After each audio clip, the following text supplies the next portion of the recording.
Speaking of the pupulitika, sinagot niyo na rin po yan tanong niya yan. Ang sabi niyo nga po, hindi ito political issue kahit pa konektado itong prime water sa mga Villar. Pero sir, matanong ko lang din po. Kasi itong issue sa prime water, kung babalikan natin, at titignan natin yung sumbong ng mga consumers, hindi lang naman ito ngayong taon lang or even last year. Pero nagtatanong yung ilan, bakit ngayon lang mag-iimbestiga? Kasi tulad ma'am, kasi tulad sa amin 'no, 2018, 2019 yung ano, yung naaprubahan yung kanilang kontrata o pumasok sa joint venture agreement yung Prime Water 'no.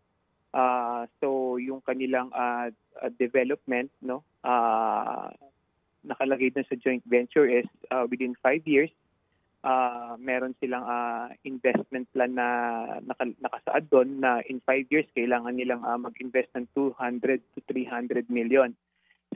Sa kasalukuyan, nasa 40 million pa lang yung kanilang investment. No?